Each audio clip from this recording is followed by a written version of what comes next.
Money. Look, I am money. I'll give you anything. Just get me out of this hole, all right? Well, I have something here, Harry.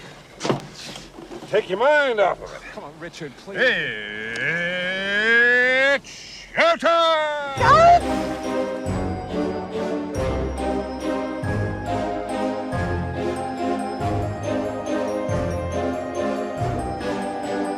Good evening and welcome to What Makes It Scary, a seasonal podcast unleashing the fear behind your favorite and not so favorite horror movies.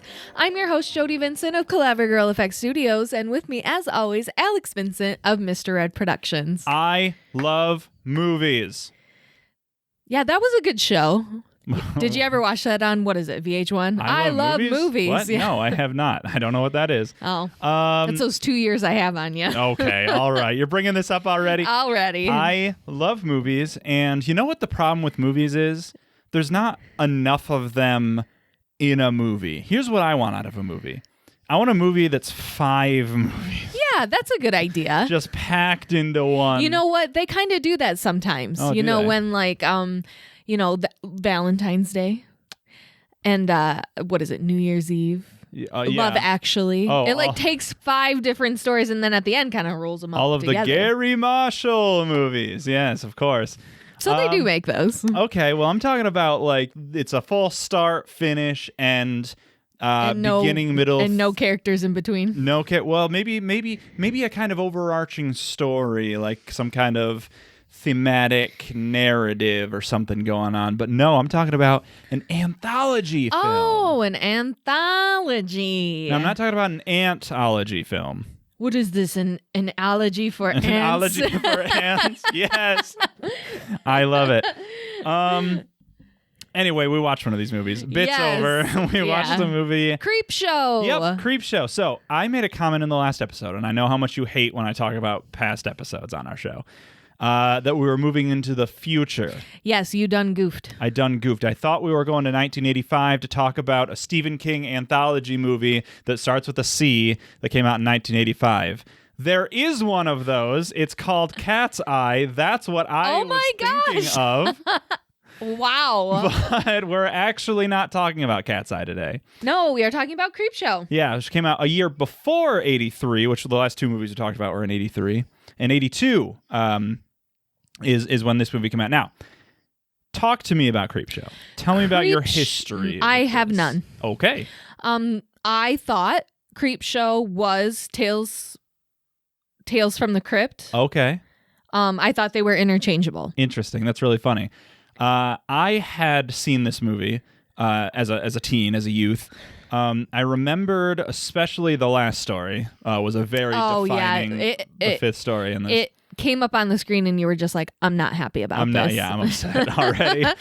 But I thought that the framing device that like begins and ends and kind of runs through was that there was a young child who was kidnapped by a witch and was telling the witch stories to not be killed.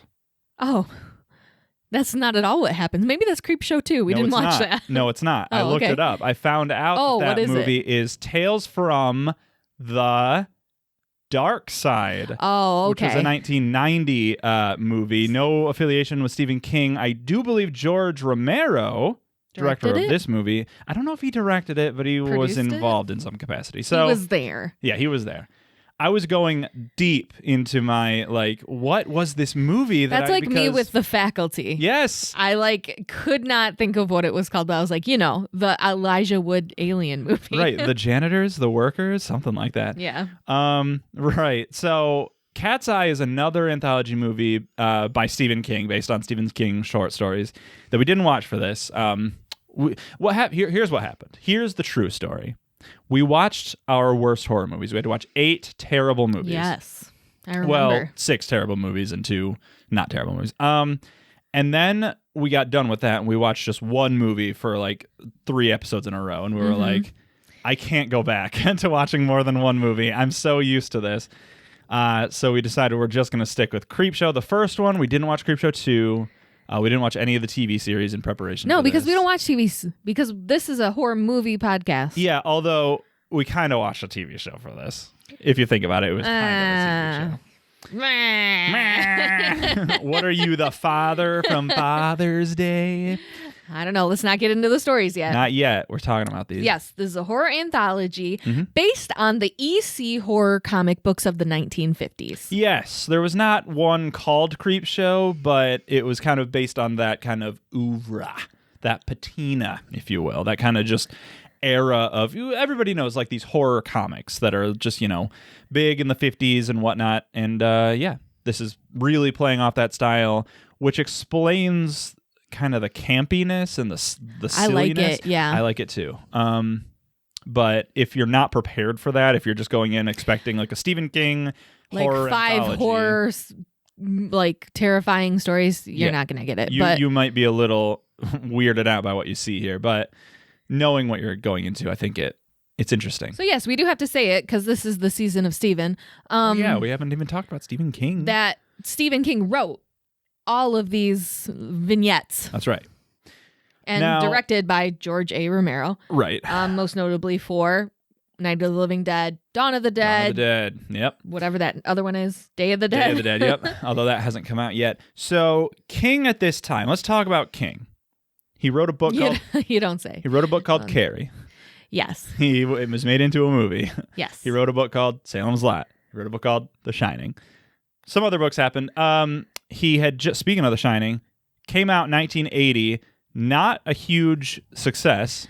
The movie? The movie, right? It wasn't a huge hit right away. Yeah. There was a lot going on. We might talk about it maybe in our next episode. Maybe. Hard to say. But the studios were not super keen on a new King at this time. So this wasn't like a huge push by the studio to get this movie made. It almost didn't happen. Kind of the same thing with George A. Romero. They didn't want, Dawn of the Dead had come out and it was really, really popular. Yeah. But Shopping Mall. Then something else came out. Night Riders was something, not The Night Flyer, which we talked about in our horror movies. But then the movie Martin came out. Yeah. And that got the studio's attention of okay, maybe if we put these two together, Stephen King and George A. Romero, maybe something could happen. Two great tastes that taste great together. Interesting that our next episode that we may or may not be talking about is also King and another iconic director teaming up. Yeah. Cool. But we'll save that for next time. We will. So yeah, this movie came out, and I don't think it was a big hit also when it came out, but it did decently and has definitely become a cult classic. Yes. People. Yeah. The aesthetic of it alone is amazing. Mm-hmm. It's that 1950s pinup, just complete comic book flavor. Right. Rich colors, scary art. It's great. I love everything about it. It's very good. Yeah, I really do too.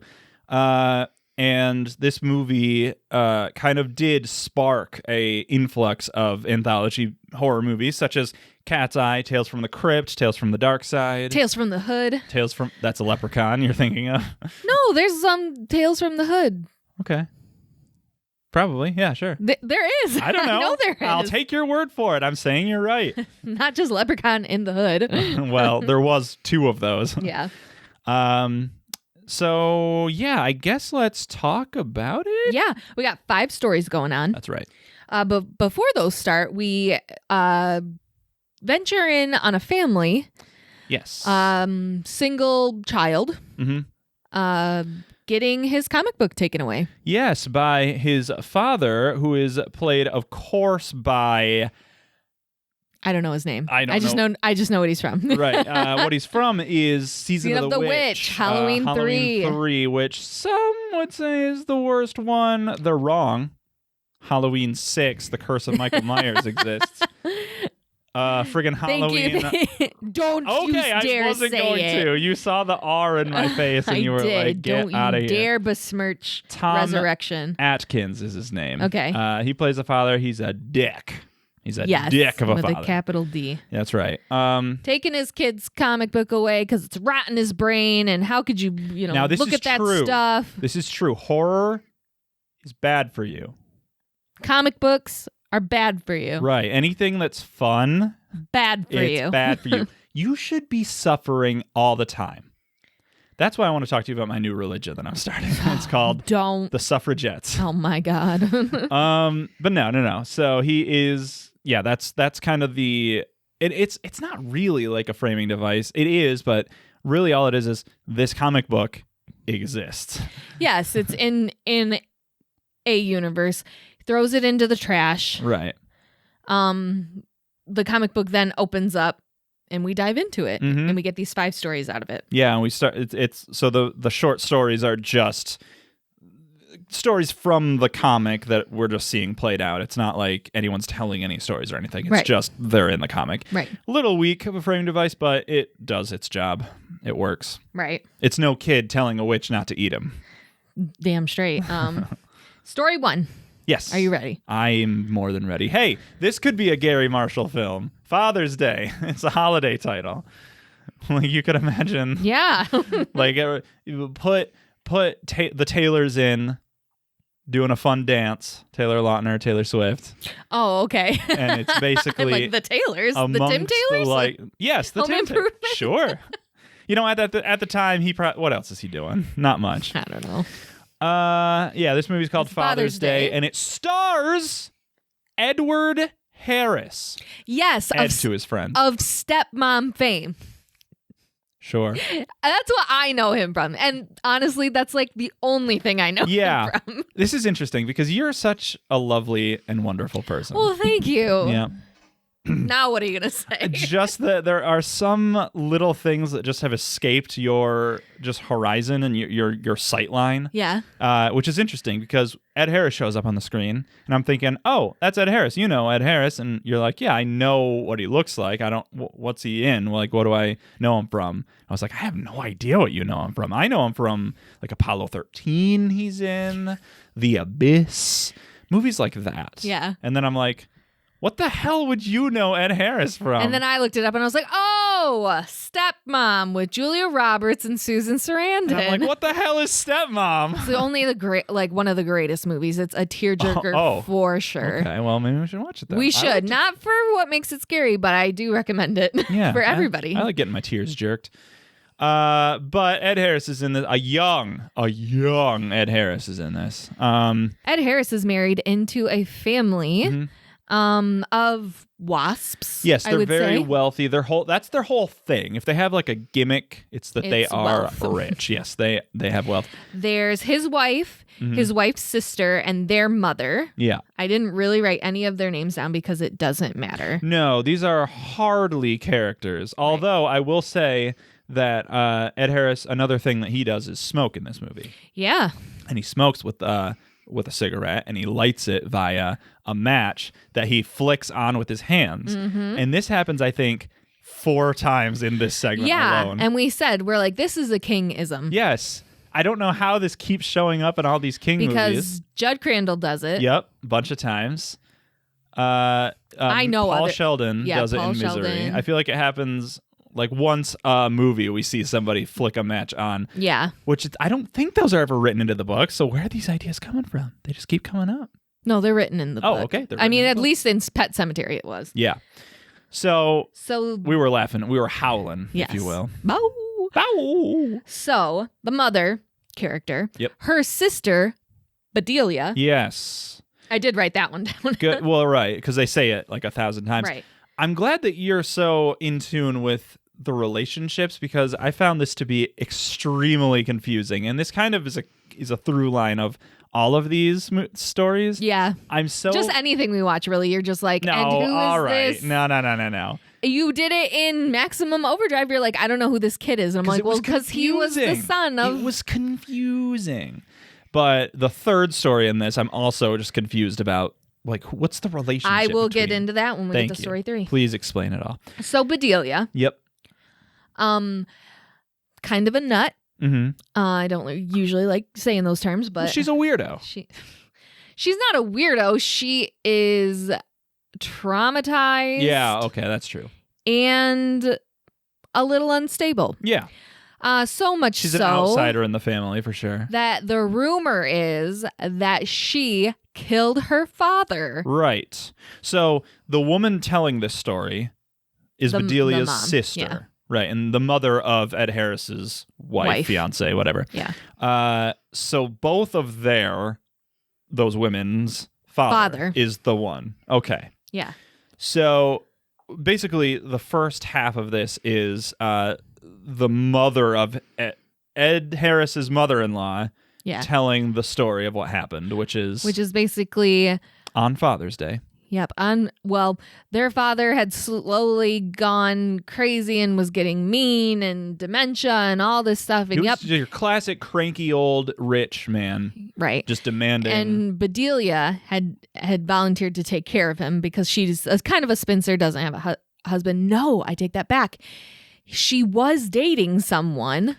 Yeah, didn't he have and him he killed? hired somebody to kill him. That's what it was. This is so weird. This is so weird. That is a very strange trait because it just really doesn't matter. Go anywhere. It's just oh yeah, he had her husband killed or whatever. Boyfriend. They never got married. So yeah. So she's has to take care of her father, and it's Father's Day, and every Father's Day apparently he gets this cake that he's obsessed with, right? Or at least just now is obsessed with it. Yeah, and you got to think, if he's this obsessed with a cake on Father's Day, what's he like on his birthday? What's he like on Christmas, his anniversary? This guy just sucks. Who knows? But he is sitting at the table. Bedelia's in the kitchen with the maid. Yeah. And is getting his Father's Day cake ready. Mm-hmm. And he is just screaming, demanding, Bedelia, where is my cake? He wants his cake. Just bring the man his cake. And not only that, he's shouting insults at her. Oh, yeah. He's being very awful. He's banging his cane on the chair. Yeah, bring my cake. It's my day. It's Father's Day. This is my cake. You're the worst. Mm-hmm. La, la, la, la, la. And this is what we mean. It's a silly comic booky movie. It's very over the top, and the camera work is overwrought. It's zooming in. It's just very big and just over the top. So you have this man screaming, and she's upset, and she's like, "Why are you screaming at me, bro?" She finally snaps and is just like, "You want your cake?" She just storms into the room where he is, picks up this huge marble ashtray, and smacks him on the back of the head with it. He falls out of his chair and dies. Straight up dead, bro. Yes. He's straight up dead, bro. The maid found him in it. He must have had a stroke and fell out of the chair and hit his head. That's that's what they told the police and whatever. But the family knows oh no, Bedelia probably went crazy and killed him or whatever. Yeah. And she was right too. So a couple years go by, and every Father's Day they come back to the house. Well, I feel like they live there, or at least the old woman does. I don't think so, because she drives up and she always shows up right at 6 o'clock. Right, that's Bedelia. She comes once per year. Oh, you're talking about the mother? I don't think she lives in this house. I felt like the house was lived in. It didn't seem like abandoned, whatever. But she is supposed to show up, and we see her throughout this story. We see her driving up. It keeps cutting back to her getting to the place. She gets out. She goes to the graveyard, which this is a very rich mansion. They have their own grave. You have your own graveyard in the backyard. Which I guess I would too if I were that wealthy. And meditates on her father's grave because of she is full of guilt. Mm-hmm. But also still spite. She still hates him. Well, yeah, because he prevented her from having a nice life. Yeah. And I want to call out this actor who plays Aunt Bedelia, Vivica Lindfors, because I thought she did a really good job. Yeah, she has a monologue. Yeah. That's a really it just basically is her you are a speck of dirt that doesn't deserve anything. Right. Her gesture work that she's doing is out of this world. She's toasting him, and she keeps toasting him with every line she says, and she's spitting out. You can tell that she's a classically trained theater actor because she's just bringing it all out, which I really like. And then she dies almost immediately. Because out of the grave comes Dad. Just out of nowhere, not sparked by anything. There's no voodoo there's no ritual meteor, that happened. There's no machine that's turned on. He's just oh, is it Father's Day? Is it a campy horror movie? Guess I gotta come out of the grave. Arm just reaches out and kills her. And again, comic booky. Like the lighting is just like turns red. Like everything is red all of a sudden. Mm-hmm. It's really cool. Yep, we see Dad crawling out of the grave. It's just a straight up skeleton. Looks very reminiscent of Return of the Living Dead. Yeah. Oh, yes, it does. The one that's like brains, like that guy. Right, brains. Brains. Now we have to talk about the makeup artistry in this movie. Yes. Who did the makeup for this movie? Well, it's a George A. Romero, so not far behind. Gotta bring along his best friend, Tom Savini. Tommy S. Tom Savini's back. Love Tom Savini. Great makeup work. The makeup work in this movie is good. Yeah. I wouldn't say it's stellar. It's not scary. No, it's but not. it does what it's supposed to do. It's very comic book reminiscent type of thing. I feel like, especially this first zombie that we see here, the dad, you can tell that it's just like a big mask that he's put on. It's not like it's not like his mouth is the mouth of the actor and it's like moving or whatever. It's just a put this head on, which it looks good, but you can just definitely tell that it's over the head of the actor. Mm-hmm. Whatever. So I cast no aspersions. So they're waiting for Aunt Bedelia to come in because she normally only spends like an hour out there at the gravesite. And so that's weird. It gets to be like an hour and 10 minutes, hour 15. Ed Harris goes to check on. Yeah. He goes out. He leaves his wife behind. Oh, they dance, by the way. And Ed Harris dances. He goes They got to have something to do. Yeah, why not? I mean, it's 1982. They don't have the internet. You got to dance. But then he's like, yeah, he should be here. She should be here by now. I'm going out there. He also has another smoke. He lights another match. Mm-hmm. Goes all the way over to the dad's grave because, like, that's where she's got to be, right? Right, that's where she would have gone to. And then sees that there's a big hole. There's a pit. Yeah. And he falls in it, the pit. We all fall in it. The pit. Nice. He does though. Does he just slip and fall, or does something push him? I almost think something pushes him. He lands on his back. He's looking up this huge headstone. Yeah, it just starts like rocking. Yes, and it takes like 10 minutes. Yeah, forever for it to like crash down on him. And he just keeps looking up like, huh? Yeah, what? like he had plenty of time to move. Like, Ed, get up. What are you doing here, man?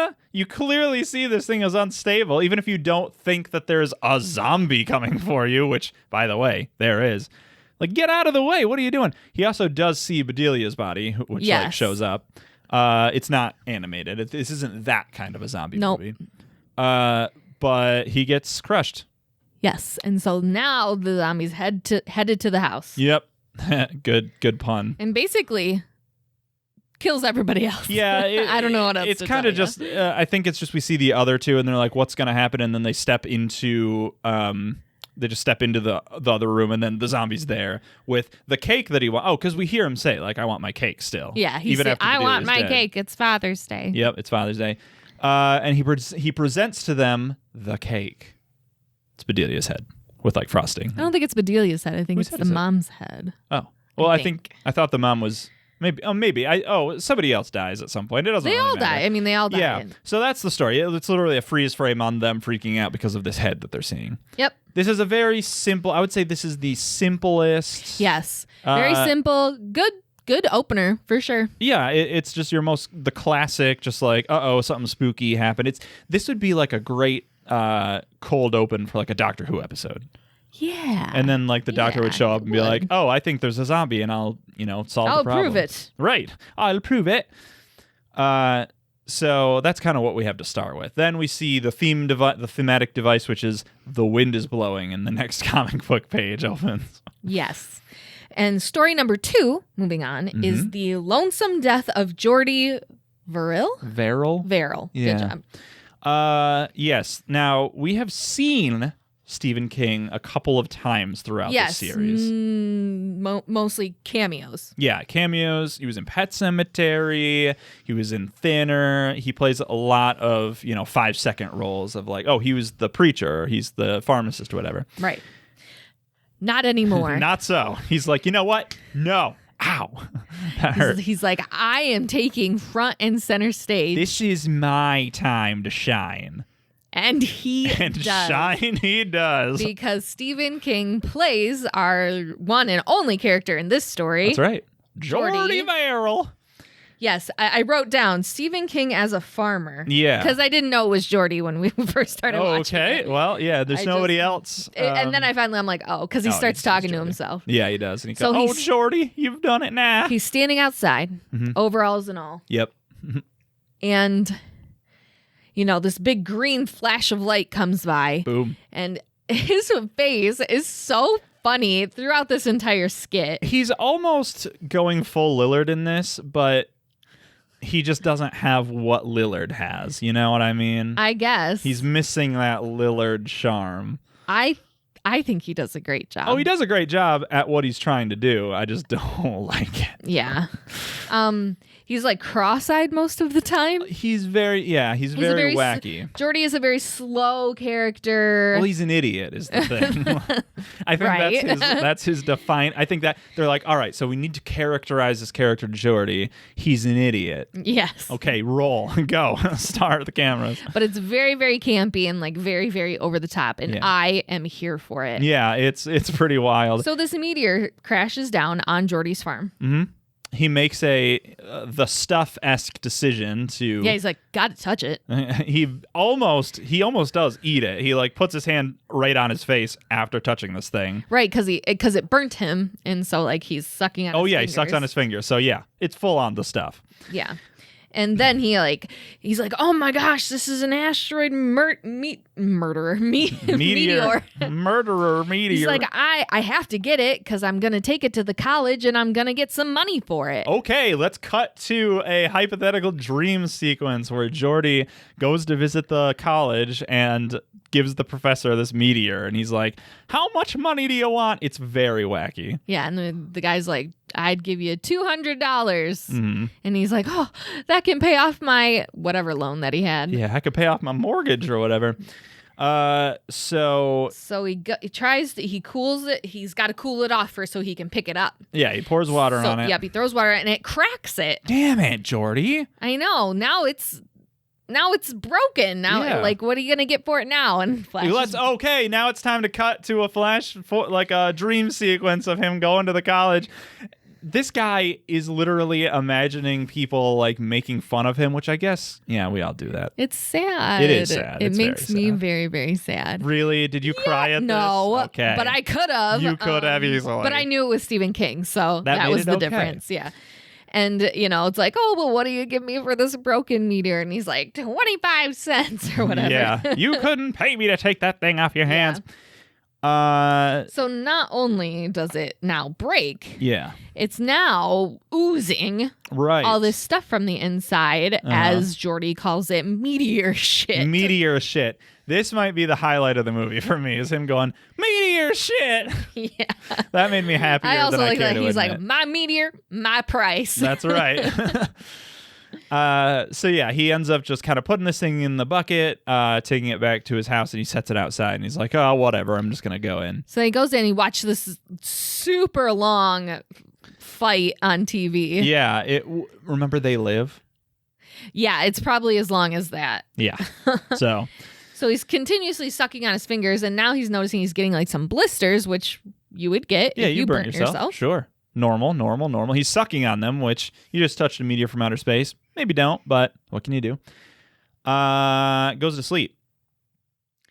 Yes, falls asleep, wakes up, his fingers are green, but they're not just green. Yeah. They're almost like growing mold? Fungus, moss, weeds? Sure. We also cut to outside where the meteor crash site was, and it's, blooming. Like a blooming onion almost, but green moss stuff. Yes, the vegetation outside is just overthrown. Yeah. Overgrown. I would say overthrown. Both. This looks really cool. I love the effect of this stuff, like, because it's got these long spindles that just kind of look otherworldly and creepy. I'm sure this is like some plant that actually does exist, but it just looks very foreign and very interesting. Creepy. I like it. Yep. So he wakes up, notices his fingers are green, and he's like, oh, Jordy, what have you done now? You've done it now. And looks at his mouth. His mouth is turning green, and his tongue, yeah. And eventually he grows like a moss beard, and then he's looking pretty grinchy, I gotta say. The whole thing is that he's looking pretty grinchy. And in he's this. like so thirsty. And he's like, if I take a shower, all this stuff will come off, or a Sure. bath. Yeah, I gotta say, I didn't take many notes during a lot of this movie because it's so short. It's easy to kind of remember what happens, but and I'm sure that won't come back to bite me. The only note I wrote down for this is Stephen King turns into the Grinch, so that tells you where. Yeah, so, but the ghost of his father is talking to him like, Yeah. don't you dare get in that bathtub. We just had a movie about fathers, a segment about fathers, and now we're back with another story about fathers. Interesting. It kind of stops and ends there. Yeah. But yeah, that's a weird little interstitial. It It's is, like because then this ghost of Jordy's his just like, father. screw it, I'm taking a bath. Yep. Then he gets out, he's, fully covered. He's a walking tree. Right. Um, And then doesn't he just shoot himself? Basically. Isn't that like just the end is like he he's just turns like more and more green? trying, and then he eventually can like crawl to the gun, and he's like, He says something. It was like, God, let this one thing go right Yes, for me. It's and- just like, oh, that's a... and he shoots himself, and thankfully there's like no blood. It just like his head just like poof. You can't even see that there's like you can see that it's No, vaguely human it's shaped, but it's just a like- green mountain yeah, it's blob. just Yeah. blobs. So this story, and then the very last scene is like we see a crossroads like outside of his little farm, and it's covered in vegetation. So it's like this thing's spreading. I don't know if this is supposed to be like it's just the end of the world and it all started here or whatever. Yeah. It's a very weird little story. It's definitely the wackiest one. Yeah. But I really like it. You like this one? Yeah, because Okay. like Stephen King, he wrote the damn thing. Oh, yeah. And to star in it, everyone wants to see Stephen King. It's like Sure. always such a joy. I really liked it. Okay, great. Yeah.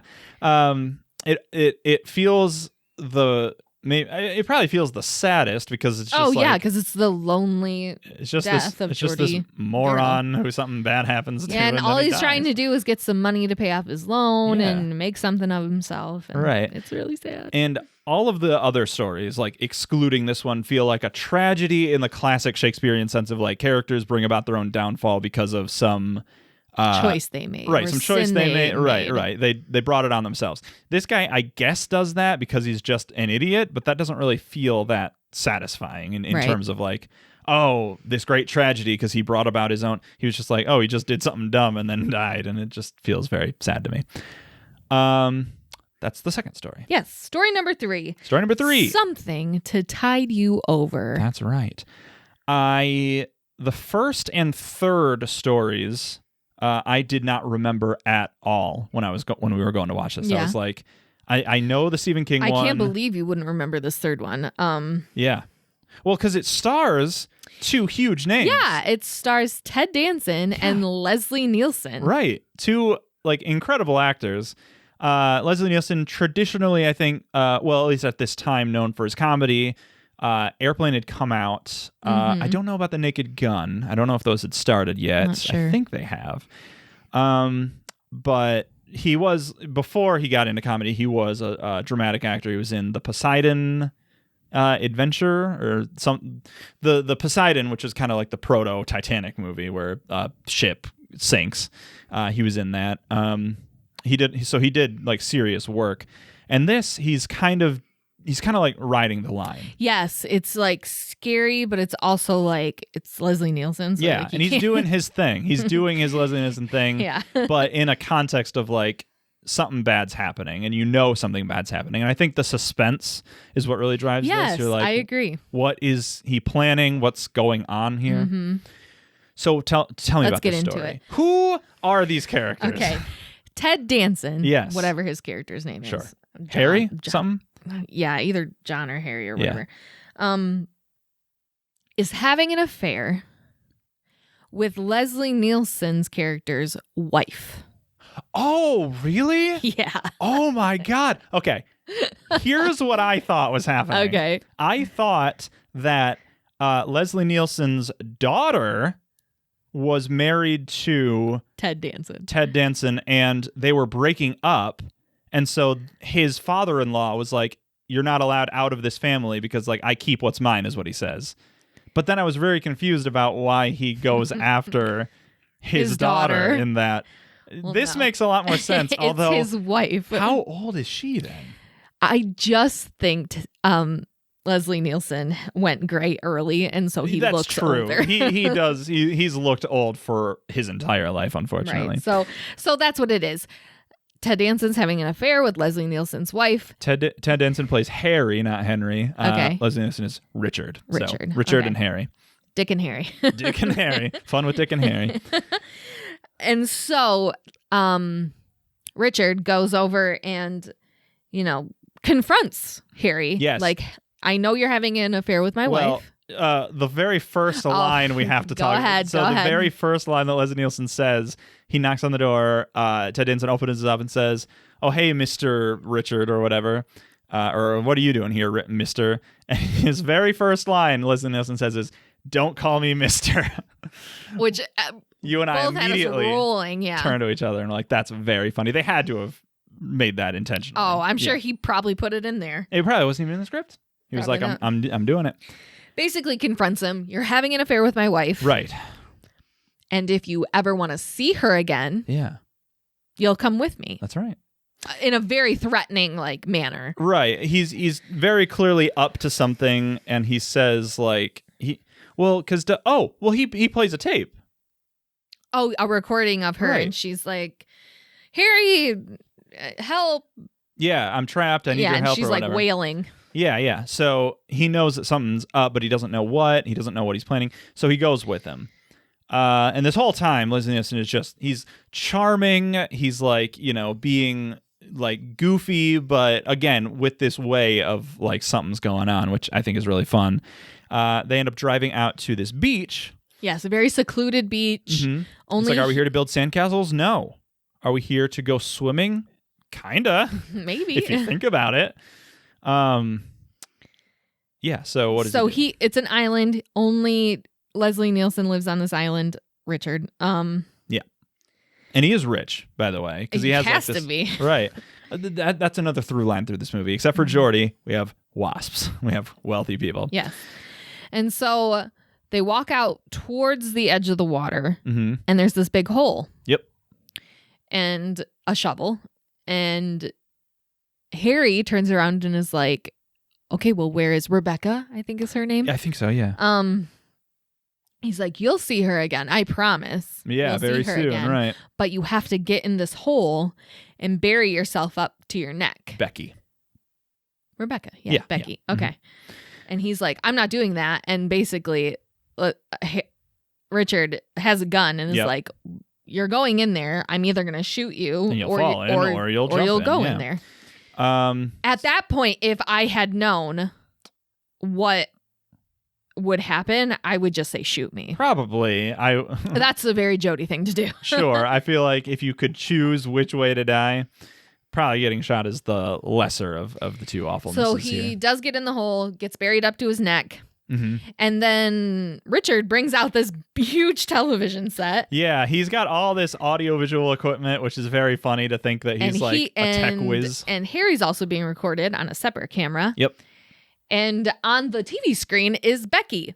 Also- somewhere on the beach. Further down, because the tide is coming in. Right. And Richard says, the tide's going to come in soon to, Ted Danson's part of the beach. But for now, it's pretty high where Becky is. So he puts the video on of her getting slowly, as the tide comes in, more and more underwater. And she's trying to hold her breath and It's this huge thing that he's just, "I promise you would see Becky. Here she is." Mm-hmm. And then, this whole monologue of she's not doing very good because you have to remain calm, because if your heart's racing, you can't hold your breath, and you need to hold your breath. And as long as you hold your breath, you could live. Yep. Which I don't think No. so. That's not how that works. Right. By the time, because spoilers, I guess we can just kind of skip to Ted Danson ends up just dying. He gets, the tide comes in and he gets underwater. It's so high above his head. There's no way he can There's hold no his way. breath long enough for tide to go down. If it was It takes hours for tide to go down. right. And if he was on the very edge of the high tide and it was just kind of up to his neck or whatever, maybe.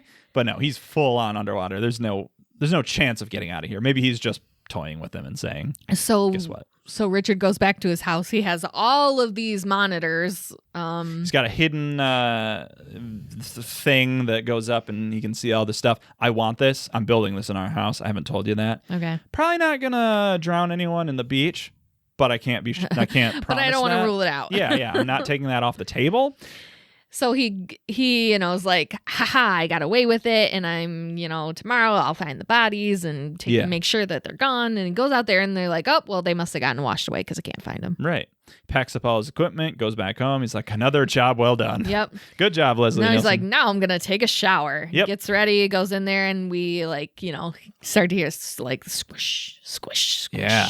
Oh, what's going on And here? like the power gets kind of cut at one point. Yeah. Like cameras start going out. He hears a sound, a bump in the night, and so he's like, what's going on? Steps out of the shower, he like dabs himself lightly with a towel and then puts a bathrobe on. I hate wet clothing.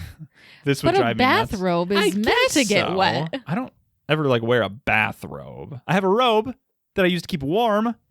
Has nothing to do with a bath. I don't get that thing wet. I'm just saying. I call shenanigans on this. I call shenanigans. Anyway, he goes out and he sees these two zombies and he's like, oh no. And he tries to run from them. He grabs a gun. They're waterlogged Ted Danson and Becky. Yeah. They're basically just saying like, hold your breath. Mm-hmm. It's very Father's Day. I do like these zombies better. Yeah, they're very terrifying because they're like just wet. And again, Richard just doesn't do anything. He has plenty of opportunity to get away from these people, and he just doesn't. He's just like, as they're shambling towards him. Yeah, he's like, no. I think he does get a few shots off. Bang, but they're bang. not dying. But yeah, dead. I do really like that effect though when they get shot and just all this like basically just water, slime water comes out of their head, but they just keep going. And they kind of get him. We don't see anything, but it cuts to. That's the end of the story, I presume. They kill him. It cuts to him underwater, like buried up to his neck. Oh, yeah. And it's like the very last shot is him suffering the same fate. Right. So that's cool. I like this story. I really like this story. It was the most frustrating. Yeah. Because, like, while Harry's, on the verge of dying and that type of thing, there's like this bucket on the shore. Uh-huh. And we keep flashing back to this bucket. So I'm thinking it's Schrodinger's bucket or whatever. Yeah. Is that it? Yeah, sure. Okay. I think the bucket is just there to give us a sense of scale for the water. I don't think it's. You're right. It feels like it should he's be like set up he's in like a way. looking and like trying to like Chekhov's bucket. Chekhov's. I was like, Schrodinger's the thing. You're thinking of the cat's eye. Yeah. No. I'm thinking he's calculating like, okay, if I can get the bucket like over my head, it will like keep the water away, and then just like nothing ever comes of it. And I guess I don't really understand that they would need it for scale because I fucking know how water works. Like, right. Well, you're not an idiot. yeah. You got to think of the Jordy Verrills that are watching a movie like this. So that was the most frustrating part because you really do think that he's gonna get out of it. Yeah, because he feels like somebody who's an idiot like me, like a Jordy Verrill type, completely missed the part about the affair. So I was just like, well, they had a divorce and he's being mean now. Sure, I didn't think he deserved it at all. So I'm like, oh, he should just get out of this because he's the good guy. And I know it's a horror story. He probably won't, but he should. And I feel like maybe I'm naive, but I feel like I could get out of being buried up to my neck. I'm just saying. I know. I am also naive because I'm like, your shoulders are moving. So if your shoulders are moving, just move them more to get the sand, and you can get your arms up, and then you can get the rest of yourself out. And maybe this is just. Goddamn, Ted. Come on. Damn it, Ted. I know you have a bar to go tend, but focus. Maybe there's just movie, like, you know how in The Princess Bride when they step on the ledge and you can see that it's rubber and it's like moving all around. Maybe it's like that where, it's covered up to their necks, but underneath they're just free standing. So we're seeing more movement than would be. You actually would. Right. But it just. Mythbusters. Bust this myth. Maybe they did. I don't know. This just feels very survivable to me. I'm an idiot. I don't know. So I'm just going to leave it at that. Yeah. On to story 4. Let's talk about it. Story 4 is called The Crate. The Crate. This is a weird little story because I feel like there's a lot going on in it. There's a lot that doesn't need to be happening in this. Yes. So we It's have very frustrating. So it starts with a janitor flipping a coin, and then it moves from there to a party of rich wasps. Mm-hmm. Professors. That's what the P stands for in WASP. White upper class. What does WASP stand for? White. Auspicious. I don't know. White acting White. stupid person. Yeah, basically. And there are three people here at this party that we need to make note of. There's the main professor, who's kind of like the main character of this, who is Dexter Stanley. It's Professor Stanley. He's like kind of the main character, I guess. And you have his friend, another professor, Hal Holbrook, classic actor. Does a lot of one-man shows on like the stage. He's very when you think of like an actor, you think of Hal Holbrook. I know I do. You sure do. He plays Henry Northrop, and he's married to Wilma, aka Call Me Billy. Yes. Everyone does. Yes, she is a famous horror actress. Yes, this is Adrienne Barbeau. I was looking up her credits. I didn't see anything that stood out. She was in Escape from New York, another John Carpenter joint that I'm sure you would love that movie. You're being facetious, and I know it. She was in The Fog. Okay, well, that's a horror movie. Yeah. So normally, I guess she plays like the, not survival villains. Right. Girl. Yeah, Final Girl. Right. She plays. But in this, she plays a bitch. Yeah, she is awful in this. And she's made to be very unlikable. Now, listen, I'm a feminist. Yes. Okay, so let's talk about this story. Okay, so like Alex had said, it starts with a janitor flipping a coin. He's down in a basement, and the coin that he flips rolls out under the stairs. Now, there's like a vent. Yeah, or a crate. No, a gate. A gate. Should have been called the gate. A gate that is under the stairs. Well, he gets his flashlight out, trying to look for his quarter or whatever coin. Harry Potter under the stairs. And he sees a crate that has the year 1840 something. Yeah, it's really, old. really old. It's not that old, though. No. That's the thing. I wish it had been from like the BC times or something, like super ancient. Okay, but the building wouldn't have been there. That's true. Damn it. Why couldn't this have taken place in like England or whatever? So the janitor calls Dexter and is like, I just found this huge crate. It's got this really old date on it. Like, what are we going to do? And he's of like, course, hold on, let me get over there. The professor's like, oh, yeah, like, hold on. But like, and then he does go over there and he sees it. But like before this and like in between all this, we're just seeing this party happen. And we're setting up like the Billy character and the Hal Holbrook's character Henry in a way that feels very unnecessary for like, we care about the crate and what's going on in there. We're like, what's in the crate? Why do we keep cutting back to these other characters? I wish it would have been like, I just wish Henry would have gone. Yes, he should have been the main character. We don't even need Dexter. No, not at all. Like it should have should have had Henry go. Finds his crate, does what he does. It would have been much clearer. Billy is one of these women who thinks that their husband cannot do anything without them because they're so stupid. You're useless without me, and then just like does everything herself anyway and just complains about everything. She's very naggy. Yeah, I hate this characterization. I hate when a movie decides to make a female character like this. Because to be fair, there are women like this in the world. Yeah, there's also men like this in the world. Right. There's awful asshole people everywhere, and it just feels very mean-spirited to put a character into a movie like this, especially with the intention of what happens where to her. they go with it. Yeah. And he kind of feeds into this, Henry does. Yeah. Because he doesn't really do anything. He didn't get the car like she asked. So I like get it. All right. So I'm like, well, okay, well, like maybe he is an idiot and can't do anything. But he can. Yeah, he does stuff. She just complains about whatever he didn't do and never like focuses on the stuff that he does. Yeah. So I don't, but I do at the same time. And he hates her. So yeah, he keeps having these visions of like killing her. Right. We like see him shooting like, her in pull the a gun head, out and shoot her, and then everyone at the party starts clapping and like great shot. Yeah. Because nobody else likes her either. Like, everybody can't stand her. Yeah, which is very funny. I always think about scenes like this, these fantasy scenes where something happens that's, out of this world, and then it cuts. It's just a dream sequence, because we know this trope. It's very obvious once a movie does something like this. You're like, oh, this isn't real. You can already tell immediately.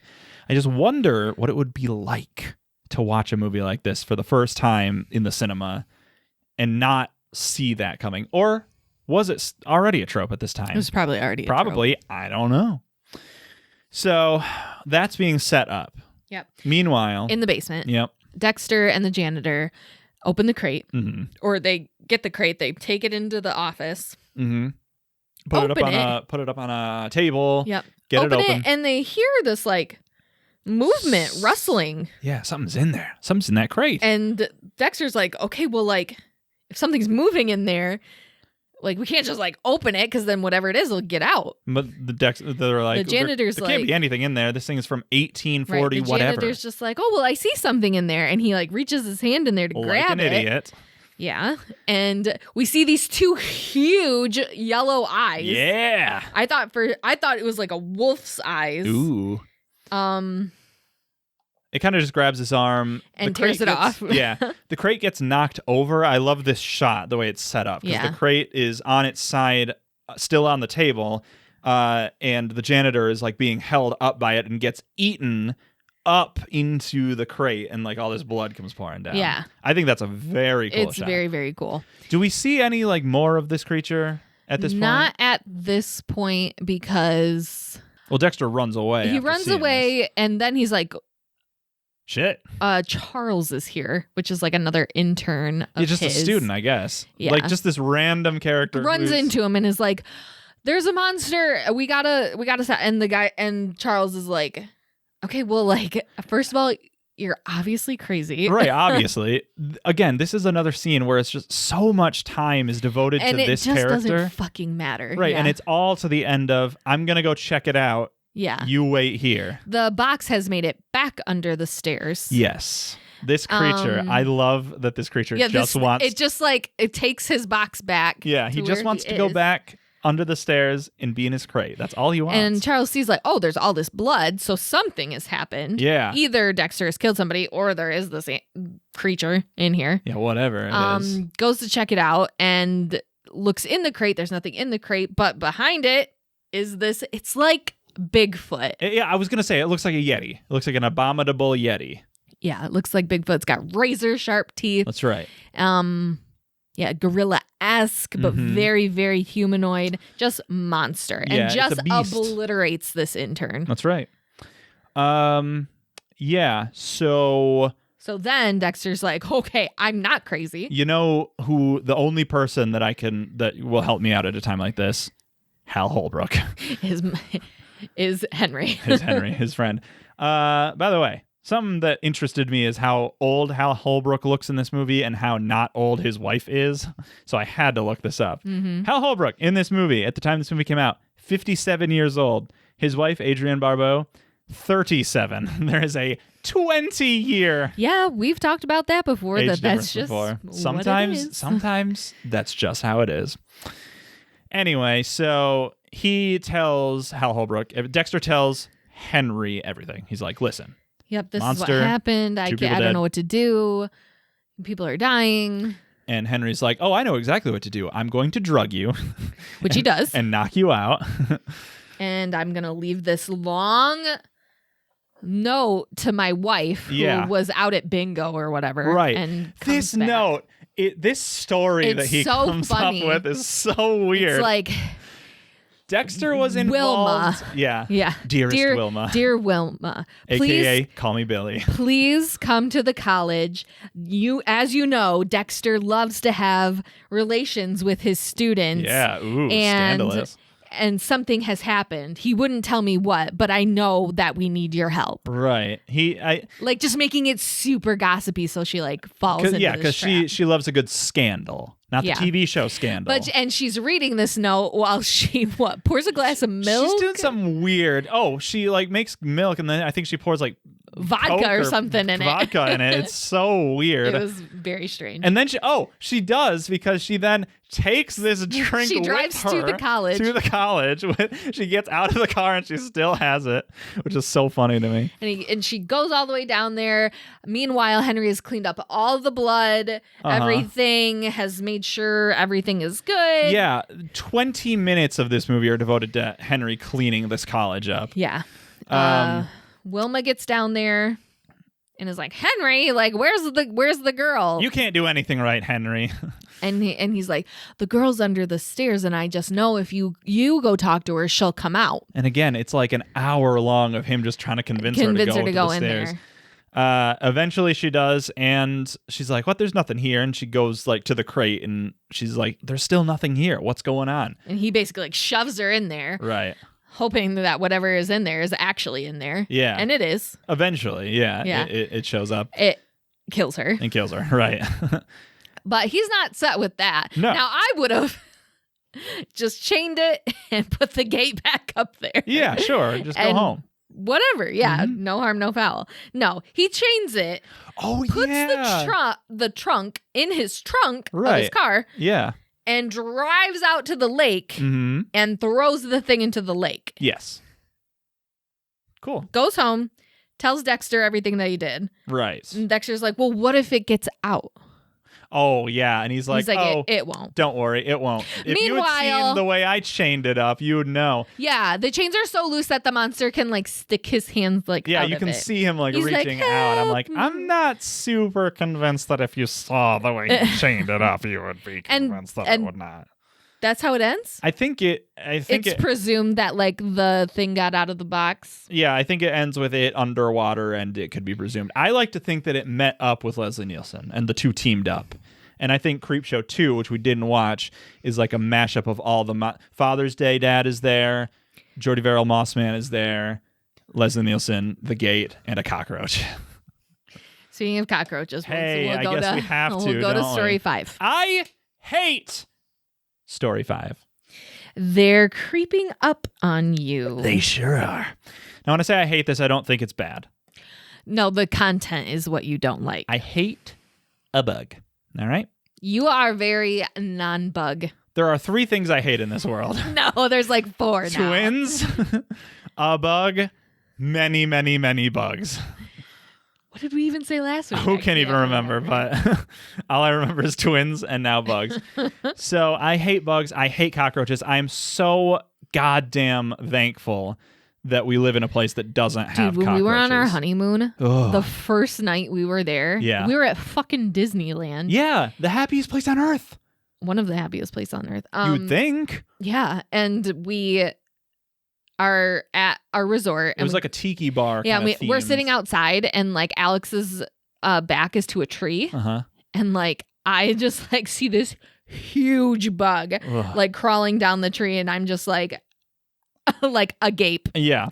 And the couple next to us are like, oh my gosh, that's a really big bug. And I like looked at Alex like, oh my God, don't freak panic. out right now. I don't think it was a cockroach. No, but it was just huge. It was a big old bug.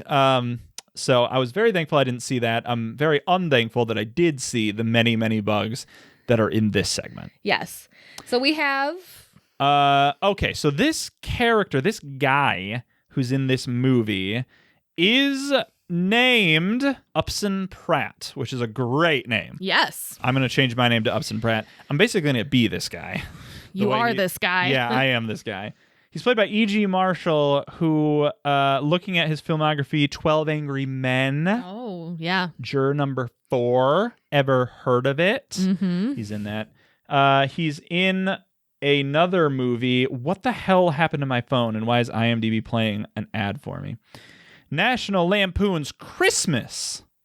He plays the Vacation. father. That's right. Yeah, he plays Clark Griswold's father. He's also the president in Superman 2. So there you go. I knew he looked familiar. Yeah. Okay. I love his hair in this too. It's just it's like so poofy. straight Einstein. Yep, very Einstein-esque. He plays this stockbroker, this asshole CEO of a company. Mm-hmm. I relate to this character a lot. Mm-hmm. He's a rich snob. Again, he's a rich, just a bad guy. His entire apartment is just stark white, Very sterile environment. clean. Yes, I love when a movie does this with its set. It's just like, it's just white, stark, very sterile, very he has bare. a jukebox and a desk. Yep. And a bed. And that's it. And And he a has like kitchen, a but- hyperbaric chamber for. He's a germaphobe. He's like very obsessed with like germs and cleanliness. He's got this. This is so weird to me because like he's in his own home, nobody else comes in here, but like he still has to put a glove on to like type, punch in numbers, and then he takes the glove off and throws it away. He's finding bugs that are. That's crawling all true. over. The very first thing we see is him like squatting on the ground, hunched over, And spraying spraying the living hell out of a bug. a cockroach, and he's got a mask on, and I'm feeling very seen by this movie, is what I'm saying. Yeah, so he goes on. We get more phone calls to realize what an asshole this guy is.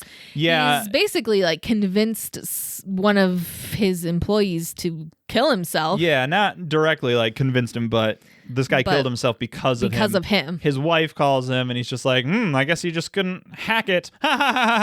He's just such an over-the-top villain of a character. Meanwhile, And I he's relate like to him. calling the landlord, like, you better get an exterminator up here tonight. And the landlord's like, I'm on vacation, bro. And he's like, I don't pay you to be on vacation. Right. I pay you to get these cockroaches the hell out of my house apartment. And there does seem to be like more and more. Like, he makes This might be the worst. cereal. Uh-huh. And there's a bug in the box. Bugs in the box. Well, he and then he eats makes it for a while. and then he makes something in the food processor, which wasn't cereal. He's like making gruel. I feel like he is making cereal that he's oatmealing. He's like putting it into a blender. But yeah, then he goes to eat it. Yeah, and he's like, I think there's a bug in here, and he ends up pouring out the cereal onto the counter, and all these bugs just come pouring out. So you're just like, I've mentioned how in every one of these King movies or the books, there's been like one little thing that stuck with me, and this was that for this. Like, yeah, I could tell. Like just the bugs and coming out of every surface and everything. And the night is just getting worse and worse, and there's more bugs and more, and finally he closes himself into this hyperbaric chamber. This is a very similar story to Jordy Verrill, I'm realizing. Kinda. It's just one guy who's getting overrun by this problem that eventually kills him. Right. And it's not necessarily that like these bugs are just invading. They like symbolize Well, I think they symbolize like his evilness and like the decay of his like villainy. Because eventually, even in his little sealed off room, which he's like, haha, I'm finally free, even though at least one or two of them are still on you, right? Right. Because like he was knocking them off of himself as he went in. He gets covered in all these bugs. Well, they're under his like he's bed. in the mattress. Yeah. Yeah, he like just pulls it off and there's like a swarm all of these them. bugs, and he gets covered with them, and then he dies. But it doesn't end just there. Right, because we see like shots of the apartment and everything's gone, which I think is cool because it's like, it was all in his head. Right. Because you see the cereal, you see the poured out cereal, so he definitely did that. It's not like, just... Right, but there's no bugs seen. There's no bugs. But then you pan over to his dead body, Mm-hmm. and it's all moving and stuff because there's all these bugs crawling underneath him, his skin, and they start exploding out of his mouth and exploding out of his cheek and his arms and just everywhere. This is such... The visual of these bugs exploding out of this body and covering it was such a visceral like image in young Alex's mind. Yeah. That I feel like a not insignificant part of my brain is just this story. Yeah. And that's basically my origin. That's where I came from. Yeah, and that's the end. That's the end of story number 5. Then we cut back to the kid who got his comic book taken away. That's right. Actually, what we cut back to is the trash can outside where the comic book is. Oh, yeah. The trash men have come, and one of them is Tom Savini. That's right. Yep. And he picks up the comic book. He's like, oh, yeah, I remember reading this as a kid. And then it, like, flips to one of the back pages, and it's like, oh, you could buy a voodoo doll. And somebody already sent away for it. Yeah, oh, you can't because somebody... And then... it's the kid he's sent away for a voodoo doll of his father. Right. And is basically like stabbing him in the neck and kills him. I guess so. Yeah, it kind of ends with just him getting stabbed a bunch of times with this voodoo doll. Kind of a limp ending, I think. But he had it coming. He did. He had it coming. He only had himself to blame. Sure did. All right. So yeah, that is Creepshow. Yeah, fun little movie. I was a little it was a little strange to me because I like I said, I had conflated a lot of other movies, and I remember these other movies that I've seen, like Cat's Eye. I remember the one I thought in this movie there was a story where a guy had to chase and kill a cat because an old man like hired him to do so because he thought the cat was after him. That's like an Edgar Allan Poe story too. Well, right, but it's also in Cat's Eye. Yeah. And then I thought there was a story about like gargoyles that were attacking people.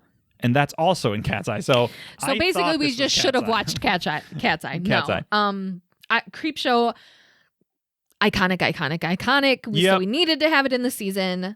Let me go ahead. I was going to ask, how would you rank these stories? What would your favorite? What's your least favorite? Gosh, kind of spraying this up on you.